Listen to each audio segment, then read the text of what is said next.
time it is. Marvin Devine, Huber, Axel, and you know how we do.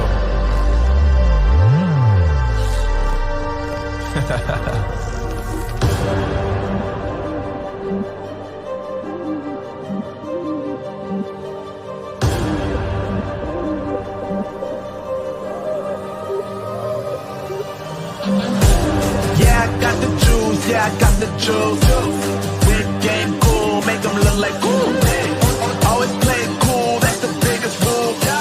Forget what they doing, keep on doing that.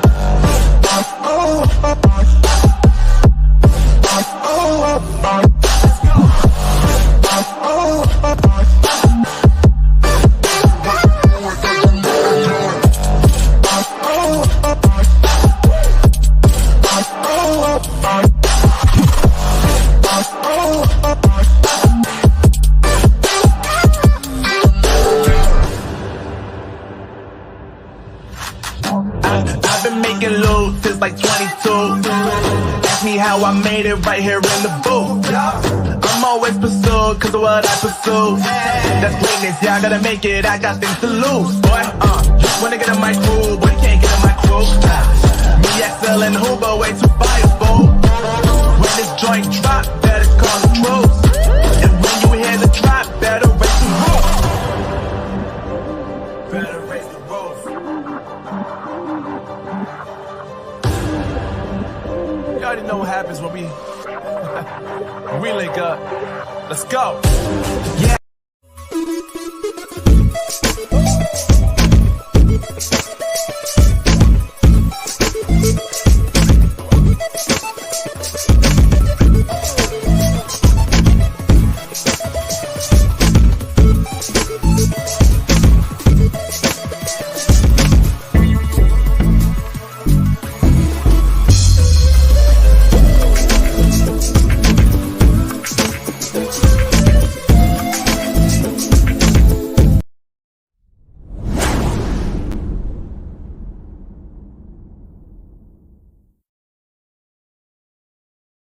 Y'all ready for this? Yeah.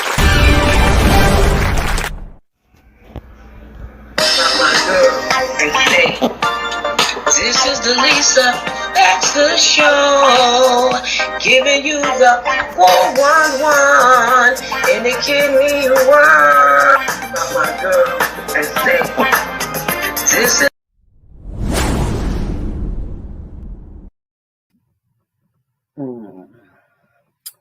I don't know what I want. What should I get?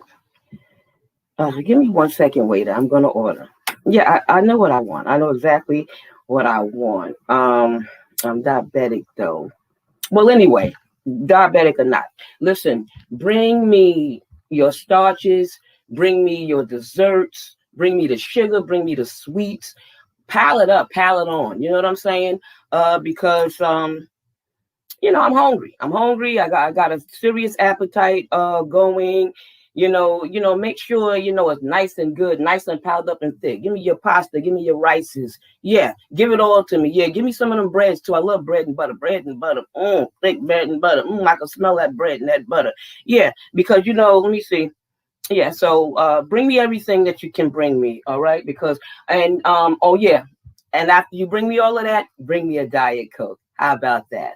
All right, because I got my pills. Yeah, I got my pills. Sometimes I hide them in my pocket. I hide them somewhere everywhere. So I got my little pills. So after I eat what I'm going to eat, put it in my mouth. I should be good as gold.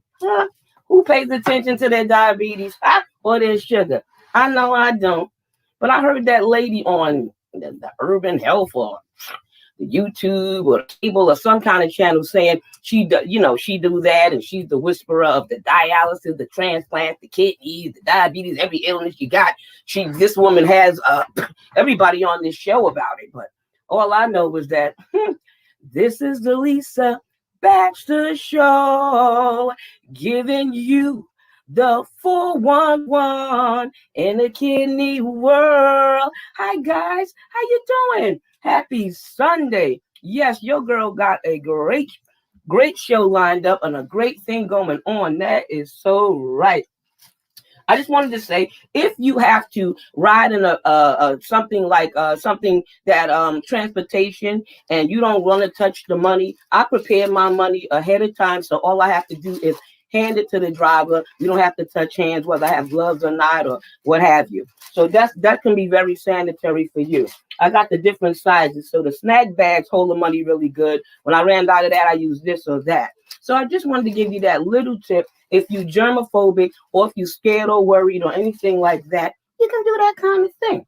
So we're going to get down and with basically our show. One last thing, I did not know. Now I knew they had wipes for babies and everything for children. I saw this adult wipes in the store, big, soft, and very clean, very smell good, and very sanitary and lavender. Oh no! What you say?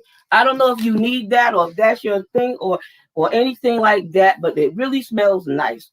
And I just figured I would share that with you. So let me introduce our guest. Oh yes, I ain't hardly mad at you. All right, we're gonna get this ball rolling. I got a kidney warrior, a transplant warrior, a publisher. Oh man, 9 years in, transplant warrior to be on the show. And his name is Mike Nicloy. Come on, Mike. Welcome to the Lisa Baxter Show. Woo-hoo!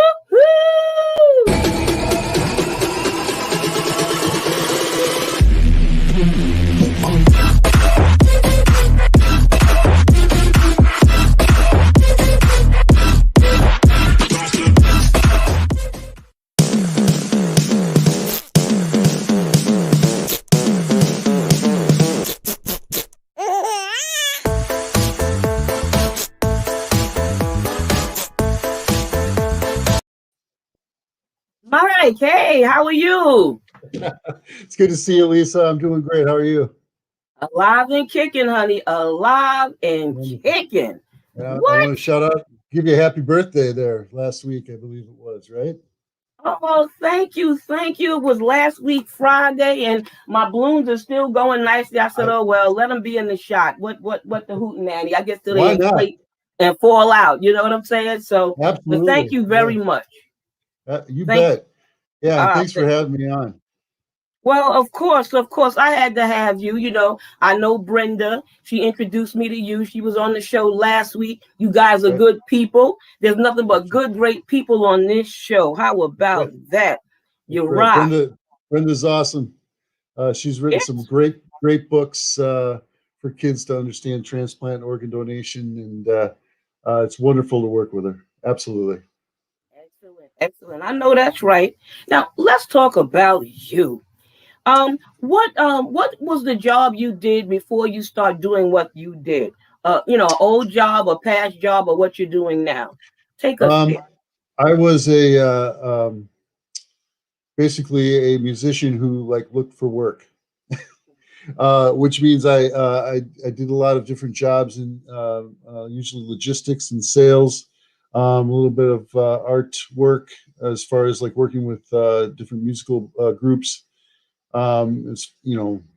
Working with their CD production, CD or their album distribution, things like that. I worked in a music store.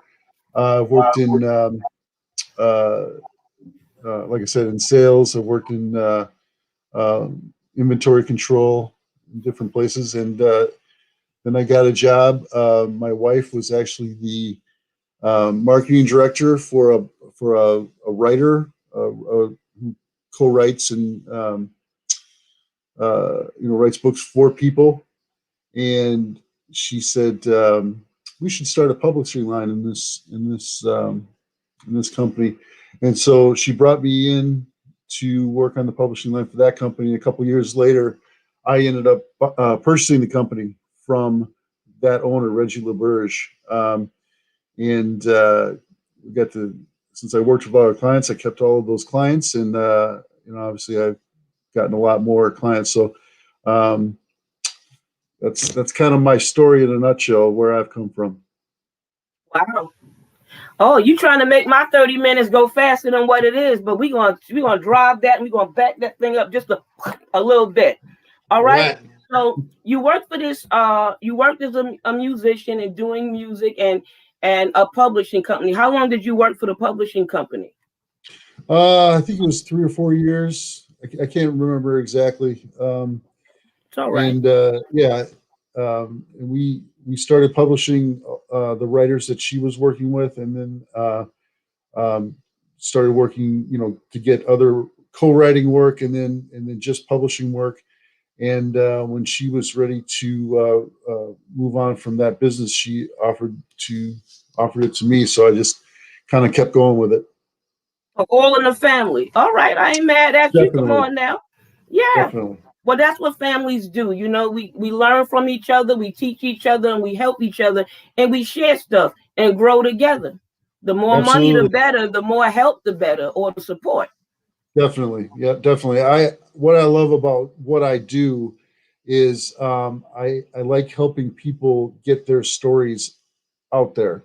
A lot of my authors wouldn't be picked up by larger publishers, and they don't have the resources or skills or wherewithal or whatever to self-publish. And so I love that I can help them achieve their dreams of publishing a book or books, and get those out there to spread their stories around. Okay. All right. Well, you jumped into my publishing thing before I jumped in. That's all right too. This is one of those reality shows that we do our thing here. Don't worry It's all about it. mine, baby. What you say? I ain't mad at you. Come on here. Now, you you okay, you got into publishing. And while you were into your job or into the music or the publishing before you started your own company or purchased this company, did you know that you were ill or sick? Because I am going to go into your kidney story and we're going to go into the publishing as well. Sure. Sure. I had actually had my transplant once I started working for the publishing company. That was around 2013 or 2014, I think. I got my kidney transplant in 2008. I was first diagnosed about 2000. I'm sorry, I got my transplant in 2012. I was diagnosed in 2007 or 2008 with my kidney disease, IgA nephropathy. And so I basically had to really slow down my work schedule when I got sick. I had to leave one job and pick up a kind of a part-time job so I could work around my dialysis. And basically, you and anyone else who's had any kidney trouble, let alone kidney failure, knows that it's really difficult to function normally when you're so exhausted because your kidneys are not working. Those two little organs really affect a lot about the body. Wow. Well, were you having any symptoms when you were working and what made you, well, you knew what the kind of disease you had. What made you how did you feel? What was your symptoms is what I'm really trying to say. Mostly, even before I was diagnosed, one of the reasons I had to go in and get checked for my problem was I was falling asleep at my desk at work in the office. I was very run down. I wasn't sleeping well. Even when I did sleep, it wasn't good sleep. I found out I had sleep apnea as well.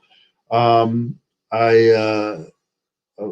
was, it was a lot of diabetic type symptoms, very lightheadedness. Doctors tried a lot of things before we got to the nephrology part of it. Of course, then they put me on medication for those symptoms, steroids and mycophenolate and things like that just dragged me down. And I had, a good couple hours a day that I was able to function normally. So it was mostly the fatigue and the rundown feeling and the almost hypoglycemic kind of feeling. Yeah, it's hard to shake. I know when I had those symptoms, it was hard to shake the tiredness.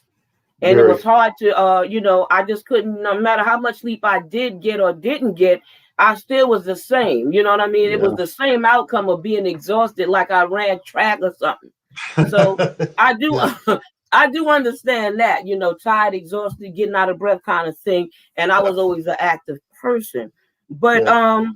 now, did this affect your family in any way? Because a lot of times, you know, you're married, right? I am. Yes. I know. Uh, yes. You. Well, my wife has been very understanding. Even when we didn't know what was wrong with me, we were dating at the time, right when I was diagnosed, and we got married actually a year before my transplant in 2011, right before my kidneys completely shut down on me. But obviously, all these things affect your relationships, no matter who they are. But I'm very blessed to have a woman in my life, a partner in my life that was very supportive. Understood when I couldn't do a lot of things, and dates really all they added up to was watching a movie and not even making through a movie because I was so out of it. But she And loved you. She loved you, you know, and I love that she loved you and stuck in there with you. You yeah, know what I mean? Because sometimes this can make the person run to the hills when they find out you got a kidney disease, you got an illness coming to the table with you. yeah, We wasn't even going to talk about money or anything else. yeah, Illness alone can make the person run. You know, my husband found out that absolutely. I had polycystic and he still married me. You know what I mean? I gave him a Yeah, chance to run. He right. didn't run. So I'm Yeah. glad your wife hung in there, you know, She's and a I'm glad special she's still person. with.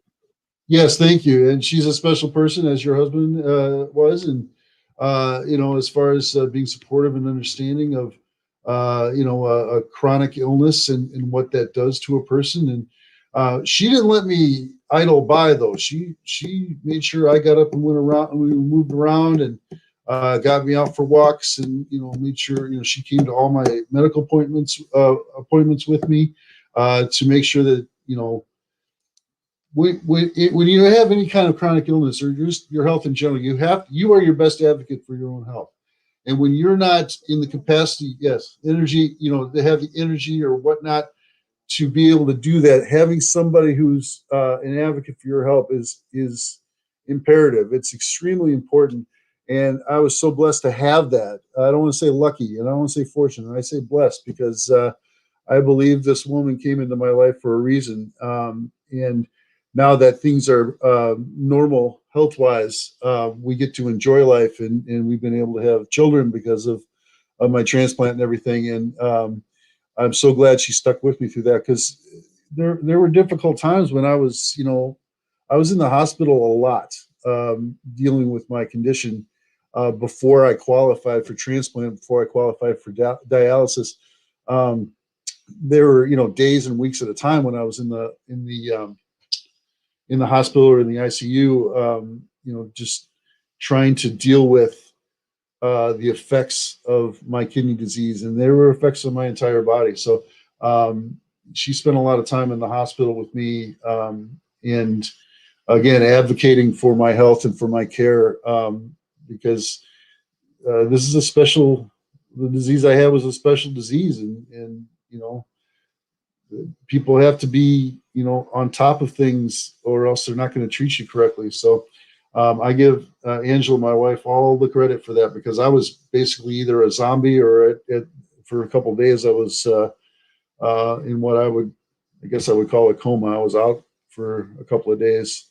I can't say enough about how much that meant to me. And I don't want to get too far ahead of you here, Lisa, but I would say the same thing about my donor, Mary Kay Diederich, as well. Anybody coming forth to give sacrifice and a piece of themselves, an organ like that. You mentioned Brenda; she's a organ donor. I cannot thank the organ donors out there enough for what they've done. My organ donor gave me a new chance at life, and I'm living life now because of what she did. Well, give her props. That's right. That's right. Give her props. That's right. Absolutely. Her name is Mary Kay. We call her well, we call her Kay. My kids call her Auntie KK because, you know, they're related to her. They got her DNA, you know. My kidney is her kidney, I should say. We call it Levski because it was her left kidney, and she's of Polish descent, so we called it Levski. Uh, Wow. Wow. that having Cool. Levski, were like I said, gave me the opportunity and my wife to have children, and we had 2 children because of that. And they were both boys, so we, you know, unable to name them after Mary Kay, so we incorporated her initial in both their names. We have Liam Timothy M.K. Nicloy and Wow. Shaden M.K. Nicloy. So That's beautiful. Woo, that is excellent.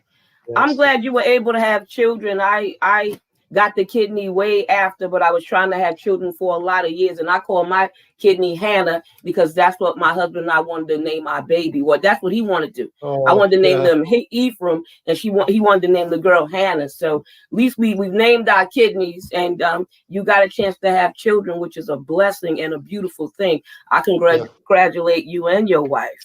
You know, thank you. I guess I am. If there's a way to be fortunate about having kidney disease, I guess I'm fortunate enough to have it young enough that I could, you know, get through dialysis, find a donor, and be able to. I mean, my wife had our first son when I was 42, so I mean, I'm definitely a late bloomer, but we were able to do it, you know, despite the disease. How long were you on dialysis? I was on dialysis for 11 months. I started on peritoneal dialysis, and that failed miserably. I had a faulty piece of equipment. I'm not going to get anybody in trouble. Nobody was sued or anything like that. But I had a faulty piece of equipment in the port area, and I had to have that removed. And then I went on hemodialysis. Yeah, that's the right way. I had to have it into my heart until my fistula was grown into, and luckily I was only on it for 11 months, like I said, when my donor came in. And yes, Ann, Mallory, with your comment there, family support is important, and I appreciate that comment. But you're absolutely right; it's almost impossible to do without it. But you know, as far as like getting my fistula to come in, and then my donor came forward, and it takes many months of testing, physical and psychological testing to be able to qualify. Very true. That's very true. My husband had to go through all of that. He secretly did that. You know, I didn't know he was getting tested, and he was a perfect match, but I ended up getting something from a stranger. How long was you on the list, and how did the donor find you, or you found the donor? I was on the list for, I don't know exactly. It wasn't very long because my wife, my wife and I we're very faithful people, faith-based people. I don't want to say religious. We're very, you know, we attend church regularly. We volunteer at our church. We serve at our church, and we participate in small groups at our church. And one of the small groups we participated in, and happened to be with several families, and then also the band at our church. I play drums in the band, and my wife is a vocalist in the band. And my donor's husband actually plays bass in the band. And my donor and my wife and you know, our families became friends, and then we were in a small group together, and we kind of put it out there saying, hey, if anybody's got an extra kidney, by the way, you know, we're taking applications for donors. And we had, besides my brother, who unfortunately wasn't a match for me, we had 4 other donors from our church come forward and offer me to get tested to see if they were a match to give me their kidney. And Mary Kay's was a perfect, as perfect, they say, as perfect as they can get, you know. In fact, the surgeon that took the kidney out of Mary Kay and put it in me said it was the most beautiful kidney he'd ever seen. And of course we said, oh, you say that to all the kidneys, but we believed it. You know? She's a very healthy person. She's a nurse. She's a triathlete. And I believe when he said it was just pink and perfect. And Levski is on loan from her for the rest of my life, and I appreciate it. So to get back to your original question, it wasn't very long. We got the word in September, right around our anniversary, right around our first anniversary, that we were qualified, we were accepted, Mary Kay was accepted. So we knew each other beforehand. It wasn't an anonymous donor or somebody we didn't know. We were friends, and she said, "Oh yeah, I'll get tested. I'll give you a kidney." Like, all right, great. And then it worked out. And then that was in September, and then in November, on November 6th of 2012, we went under, and we woke up, and she was down a kidney, and I was up one. Wow. Well, excellent, fantabulous. Wow. Definitely. All right. Definitely. All right. I love sharing that story with people, Lisa. I really do. And I hope all your listeners, your viewers, excuse me, take that story. And I don't want to be bragging about it, but I just love telling the story because it's a great story about how we came together in a really good, successful transplant story. And I want to encourage anybody who's out there. I always say this about Brenda. Brenda and I became friends because I published her book. We didn't know each other and didn't know our kidney connection until we met. But I always say, be like Brenda, share your spare. I will always encourage people to sign that back of their driver's license to become an organ donor. And to, because I'm living proof, and, especially my donor and Brenda are living proof, and all the donors out there, that you can live with one, but you can't live with none. You can only live with none for a little while. So thank you to anybody out there who's donated or is considering donated. We really appreciate that. That's beautiful. I'm a donor if anything happened to me. So I'm glad to be a recipient, and I'm glad, God forbid anything happened to me, I can save some lives with the rest of me that's better than the kidneys were. You know what I'm trying to say? Oh, I absolutely do. And I've done the same thing. And I say, you can have this kidney. It's better than the one I came with, but I don't know if you're going to be able to use it, but you can have anything else you want, because that's how I got three in there now. All three of them is in here, So do I. I didn't know they did that. They just leave them. Why mess with them? They're just kind of fizzling away. So why not? And they don't believe me, but I told them that's what they told me, and that's what they did. Yep, so exactly. You must have been very passionate to start a company to help a lot of transplant dialysis patients, people like us and other people as well, to get their books, their stories, and their stuff out. So I know what you said, how you started it. So what happened when you got it? Your company? I just continued publishing people's books, and I really do all kinds of genres, but because of, this is funny, I say this, because of organ donation, that is a book that Brenda is actually putting out, where people are contributing their stories, and we're making a compilation of those stories called Because of Organ Donation. And just meeting people like Brenda, and her connections with the Transplant Games, and her connections with Donate Life, and the National Kidney Foundation, and the Wisconsin chapter of the National Kidney Foundation. She's been a real catalyst in that kind of thing. And, we're just able to spread the word about, if you need to get a story, if you want to get a story out there, here's a guy who's been through this and can really understand your story, and let's make that happen. So basically, I just continued working in helping people get published. And like I said, one of my clients calls me the dream maker, and I'm not saying that in a boastful way. I'm saying she calls me that because people come to me with a goal or a dream to be a published author, and they may not know how to get there. And my goal is my mission is to get them published, and to help them get their story out there, and get it into a book form, or at least consult them to help them make that happen, no matter what walk of life they're from, whether it's a memoir, or whether it's a fiction novel, or a textbook, or I'm doing a travel book right now. I got a couple cookbooks out there. I'm about helping people try to fulfill their goals. Fantastic. Well, that's great. Well, I know you're going to help me with the pocket planner. We discussed other books because I've already Yes. have 2 published, and I have 4 more to go. So so I'm trying to work things out financially because I'm looking for a place at the same time, starting a new job and everything Yes. and shifting things around. But I Yes. appreciate if you're going to help me with the pocket planner. Do you have a website or a number or an email that people can contact you if they are authors or want to ask a question, or Yeah. something I ask them on the feed, but they may want to send you something privately or see it later Certainly. or something. Yeah, and I appreciate the ability to do that, Lisa. Thank you.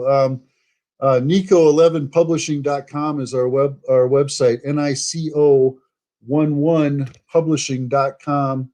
I'm at Mike@Nico11publishing.com. That's my email. You can certainly call me. I'd love to talk to you at 217-779-9677. I actually am a volunteer for Freighter Hospital in the Milwaukee area. And basically what I do for that, especially since we can't go to the hospital right now, is I'm available for kidney patients and people who are considering being donors or asking somebody to donate or in need of a kidney transplant, just to talk to them. And so I don't even need to talk about books. If you want to talk about transplant and any weirdness you're feeling about transplant, I love talking with people and telling them what a great thing it was in my life, and I know it will be a great thing in their lives too. But I also want to shout out one more Facebook page I have, and that's I even forgot to tell you this, Lisa. I'm sorry. We have a Facebook page called "You Gotta Be Kidney Me." You gotta be kidding me. And Yes, love it. I did put my our time tonight out on You Gotta Be Kidding Me on Facebook. And so if anybody's out there, there's a little video with me and my donor Mary Kay Diedrich and her husband Rick, who's a very good friend of mine and one of the best bass players I've ever played with. And one of our children at the time, the other one hadn't been born yet. So we have a little video of our story on You Gotta Be Kidding Me on Facebook. Otherwise, yeah, visit me at www.nico11publishing.com. I'd love to hear from you all, and I've seen some shout outs in the comments to Brenda. I double those. Thank you, Brenda. Like I always say, be like Brenda and share your spare. Wow. Well, can you somebody out there maybe want to be a publisher, somebody maybe even waiting for a transplant or about to do dialysis? What words of encouragement, advice can you give them, or even a tip? One thing I'd like to start with saying is, in the promo for your show, you have a picture of me pointing at an insignia on the shirt I was wearing called "Fear Has No Power." That was given to me by another author of mine on our label. Thanks, Steve, for putting that up. Thank you. Her name is Carrie Viscagliosi, and she has a devotional she wrote called "Through the Wilderness," and it's about fear and anxiety that she experienced as a younger person. And her mantra is "Fear has no power." And so how does that relate to what we're talking about here? Is there's a lot of fear in having a chronic illness, not just with kidney, but any kind of chronic illness. And you can't let fear have power over you to do what you need to do to get it to work on it, to get better. Don't be afraid of it. If you need to put that in God's hands and let him show you the way. And the way for a lot of people is going in dialysis. And dialysis is a scary thing because you have to sit in a chair and basically have a complete oil change every other day, where your blood goes out, gets cleaned up, and then it gets shot back into your body. And that can really take its toll on a lot of people. I was the youngest person in my dialysis unit by about 30 years. And I know a lot of those folks in there were never getting out of there. They didn't qualify for transplant, or something like that. And I was very fortunate and very blessed to be able to do that. And it's scary to go in there, and it's scary to go to your doctor or to go to get a blood test and see what is my creatinine level now? Why am I so high? What am I doing? Or this medicine is almost, it seems like it's doing worse to me than the disease itself, which it isn't, but it feels like that sometimes. And the best thing is to not be afraid. Trust your doctors. Your nephrologists are experts in what they're doing. Like I said before, be an advocate for your own health. If you're not feeling right about something, talk to your specialist about it. Talk to your doctor about it, because they're there to help you, and they're not just there to make you feel comfortable. They're there to get past your kidney disease. The other thing is to be patient. You can't. I don't know what the rules are specifically, but you have to wait until your kidney is at a certain level of function. In my case, it was like 5% function before I was even able to be put onto the transplant list and qualify for a transplant. There's a lot of patience in that, because when I was first diagnosed, my kidney function was at 30%. So I had a long way to go before I could even qualify for a transplant, where they try to treat it medicinally and try to slow down the loss of function, because a transplant is major surgery, and you like to try to exhaust some of the other avenues before you go through a major surgery. But most of the time, kidney failure is inevitable, and it goes a little faster than for some than others. And you just need to be patient and go through the dialysis, go through the treatments, and then if surgery is the option, trust your surgeons, trust that God is going to work you through that. And also, I got to be honest, there are a lot of diseases out there I could have had. And I guess, kidney disease, while bad, was treatable. And in my case, treatable with dialysis and then a kidney transplant. It's not a cure, it's a treatment.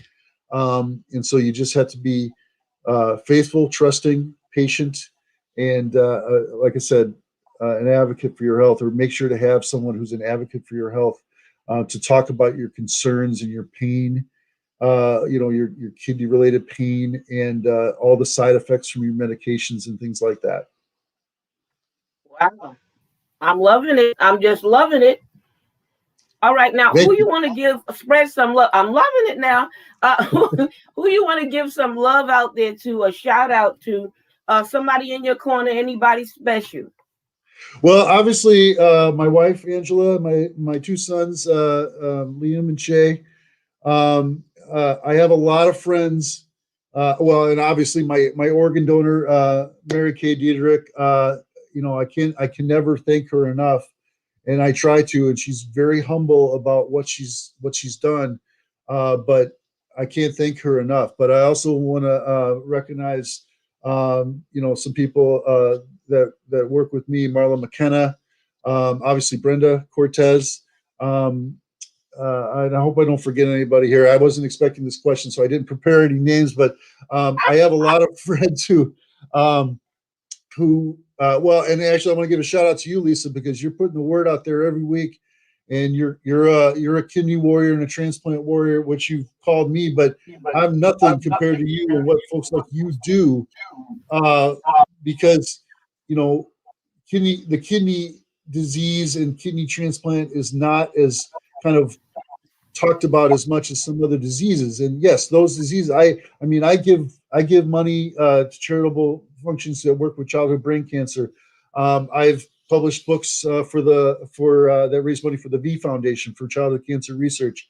I have a book here that we published for the Team Jack Foundation. This is young Jack Hoffman running for at the Nebraska spring game back in 2013 when he was diagnosed with a brain tumor, and now his family, my part in his family's fundraising for childhood brain cancer research has been through publishing their book. I want to give a shout out to Andy Hoffman, who wrote that book, Yards After Contact. He's dealing with a brain tumor right now, and he runs a foundation that raises money for childhood brain cancer research, but they're looking for a cure to brain cancer, but they're just doing it from the perspective of children. But this man is suffering with a brain tumor as well. So I want to send out I always tell him prayer warriors in Wisconsin are fighting for him.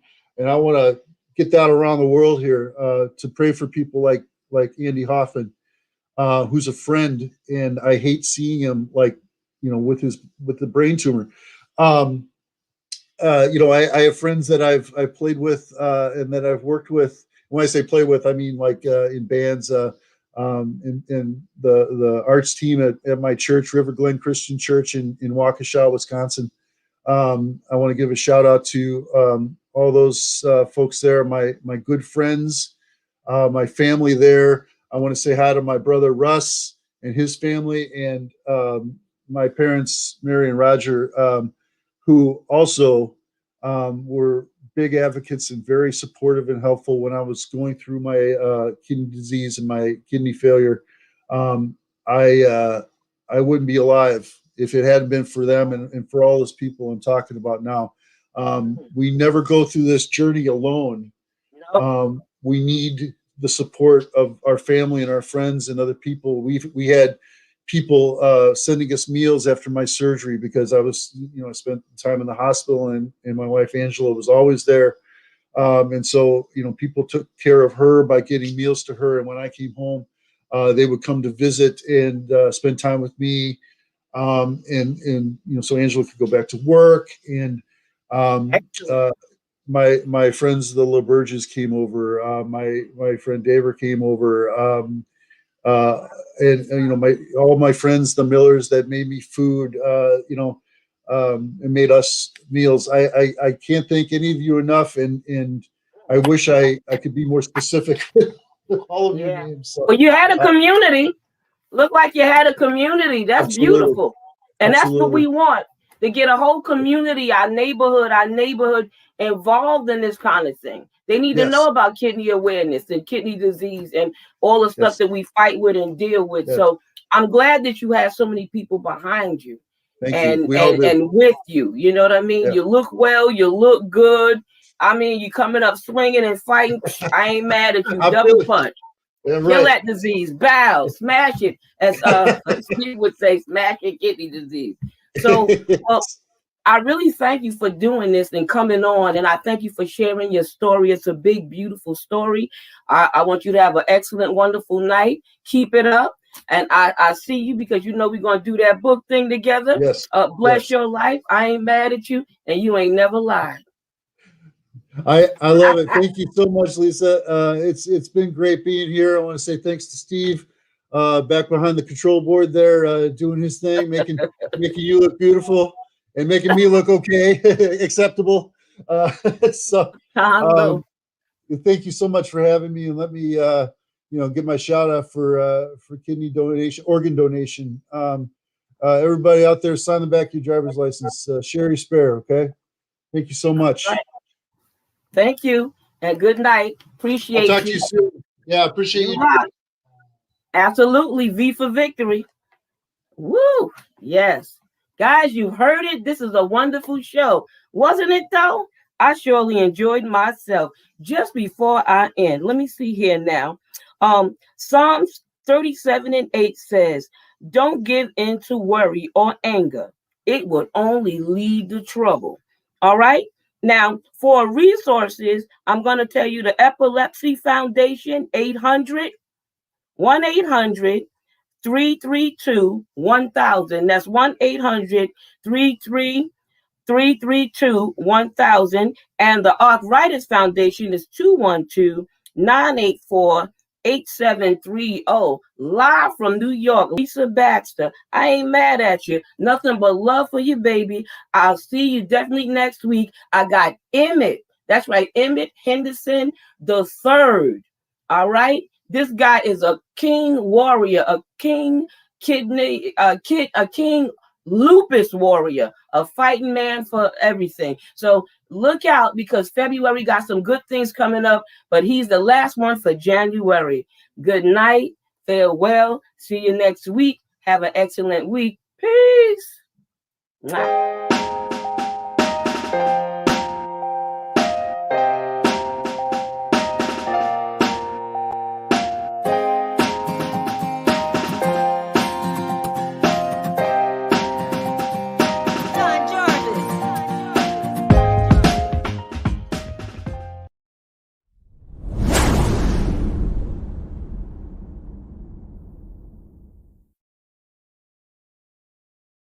Y'all ready for this?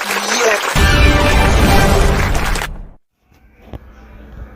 My girl, and say, this is the Lisa Baxter Show, giving you the 411 in the kidney one. My girl, and say,